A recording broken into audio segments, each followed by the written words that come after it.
샬롬, 오늘도 하나님 말씀 앞에 나오신 여러분 환영합니다. 우리 함께 기도하도록 하겠습니다. 하나님, 오늘도 우리에게 귀한 하나님의 말씀 주시니 감사합니다. 이 말씀으로 우리가 오늘 하루도 하나님이 주시는 능력, 하나님이 주시는 기쁨, 하나님이 주시는 소망으로 살아갈 수 있도록 주여 우리에게 지금부터 역사하여 주시옵소서. 이 모든 말씀 예수님의 이름으로 기도했습니다. 아멘. 오늘 함께 살펴볼 말씀은 마태복음 2장 1절에서 12절까지입니다. 마태복음 2장 1절에서 12절까지 함께 살펴보도록 하겠습니다. 우리나라 대통령이 만약에 해외에서 모욕을 당한다면 어떨까요? 우리 국민이 모욕을 당하는 느낌이 들 겁니다. 반대로 해외에서 칭송을 받으면 우리나라 국민 전체가 기뻐하고 또 우리나라 국격이 올라간 것 같은 그러한 기쁨에 동참하게 됩니다. 여러분, 예수님은 인류의 대표가 되십니다. 그분의 승리는 인류의 승리가 되는 겁니다. 그래서 그분을 따르는 모든 사람은 진짜 왕 되신 예수 그리스도로 말미암아 명예로운 삶을 살게 되는 겁니다. 그것은 돈으로도 만들 수 없고 인간의 권위로도 만들 수 없는 신비한 명예로운 삶을 살게 되는 겁니다.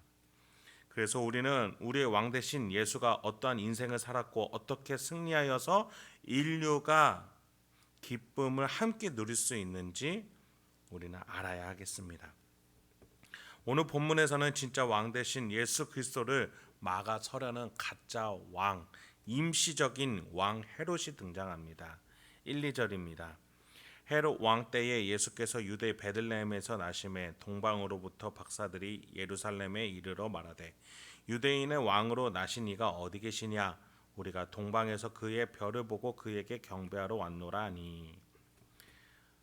누가복음에서 누가는 로마 황제를 등장시켰다면 마태는 유대 왕 헤롯을 등장시킵니다. 그리고 동방 박사들로 하여 함께 등장시켜 그들로 하여금 세상 왕에게 예수라는 진짜 왕이 등장했다라는 소식을 전하게 합니다. 예수의 등장으로 진짜 왕과 임시 왕 간에 갈등이 생겼음을 마태는 말하고 싶은 것이죠. 그렇습니다, 여러분. 여러분이 만약 여러분의 인생의 주인이다, 내가 왕이다 라고 생각하신다면 예수를 믿으려 할 때마다 갈등이 생길 겁니다. 왜냐하면 여러분의 인생의 진짜 왕은 예수이기 때문입니다. 예수를 믿으면서 내가 왕이 될 수는 없는 겁니다. 그래서 여러분은 여러분의 인생을 예수님께 드리든 아니면 여러분이 왕이 되어 살아가든 둘 중 하나를 선택하셔야만 하겠습니다. 후자에 속한 것이 바로 헤롯이었습니다. 헤롯은 자신이 왕이 되기를 선택했고 그 반응이 3절에서 6절과 같이 나타나게 됩니다. 헤롯 왕과 온 예루살렘이 듣고 소동한지라 왕이 모든 대제사장과 백성의 서기관들을 모아 그리스도가 어디서 나겠느냐 물으니 이르되 유대 베들레헴이오니 이는 선지자로 이렇게 기록된 바 또 유대 땅 베들레헴아 너는 유대 고을 중에서 가장 작지 아니하도다. 내게서 한 다스리는 자가 나와서 내 백성 이스라엘의 목자가 되리라 하였음이니라. 동방 박사들이 유대인의 왕으로 나신 이라고 표현함으로써 새로운 왕의 등장으로 헤롯 왕과 그와 관련된 권력가들이 소동이 일어납니다. 새로운 왕으로의 세대 교체라고 여겼던 것이겠죠. 자기 자신의 인생만 바라보고 추구하니까 구약 성경이 약속한 왕이 어떤 왕인지 생각할 겨를도 없었던 겁니다. 그래서 헤롯은 성경을 잘 아는 전문가들을 모아서 그 왕이 어디에서 태어났느냐라고 물으니 베들레헴이라는 답이 나옵니다. 이스라엘 가장 큰 도시 예루살렘 아래 너무나도 작은 베들레헴 도시를 향해 선지자는 작지 않다. 너에게서 다스린 자가 태어날 것이기 때문에 베들레헴아 너는 결코 작지 않다. 이스라엘 전체 인류 전체를 이끌어갈 리더가 태어날 것이니 결코 작지 않다 라는 예언을 확인하게 된 것이죠.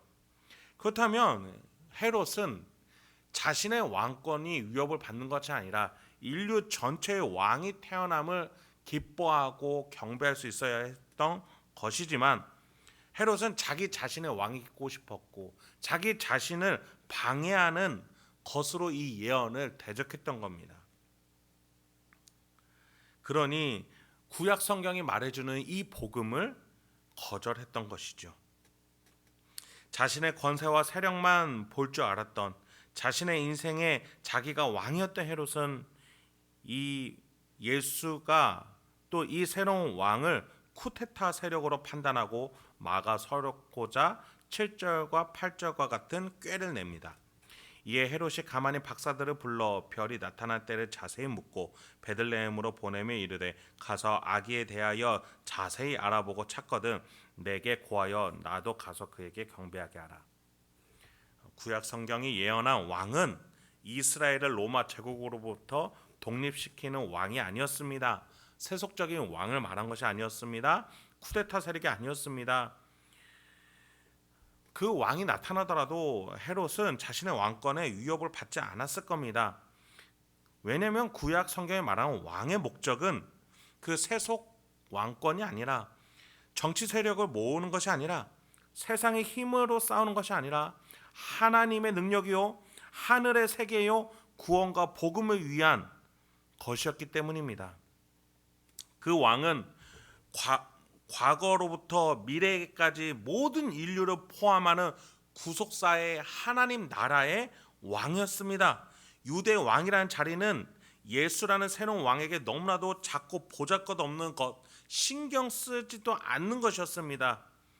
그럼에도 불구하고 어리석고 미련한 헤롯 왕은 결국 스스로 오해하여 스스로 무덤을 파는 꾀를 내고 말았던 것이죠. 후에 이제 나오겠지만 헤롯은 이러한 아둔함을 가지고 결국에는 베들레헴에 있는 아기들을 모두 몰살시키는 참혹한 죄악을 저지르고 맙니다. 더 나아가 하나님의 나라를 막아서는 크나큰 죄악을 저지른 것이죠. 그는 왜 그랬습니까? 평소에 자신이 가져왔던 죄악과 회개하지 않는 심령, 교만한, 자신이 왕으로 살아가고자 했던 그 삶의 결과가 결국 이러했던 것입니다. 1절에서부터 하늘에서는 유난히 크고 밝은 별이 예수의 나심을 말해주고 있었습니다.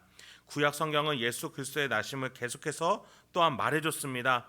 아무리 말해주어도 헤롯 왕은 들을 수가 없었던 아둔하고 미련한 자기 자신만을 아는 자였던 것이죠. 여러분, 우리는 언제 어디서든 나의 영성이 드러날지에 대해서 준비할 수 있어야 합니다. 평소에 나 자신을 하나님의 섭리에 따르도록 다스리고 있어야 합니다. 예수 십자가 아래서 겸손한 인생, 회개하는 인생, 나 자신을 쳐서 복종하는 인생을 살아야 하겠습니다. 내 안에 계신 성령 하나님과 소통하며 교제하며 말과 행동을 다스려야 하겠습니다. 그러할 때에 어느샌가 나도 모르게 하나님의 나라를 돕고 하나님의 나라를 이끌어가는 하나님의 나라 백성이 되어 있을 것입니다. 본문으로 돌아옵니다. 이제 드디어 동방 박사들이 예수님을 만나게 됩니다. 9절부터 11절입니다.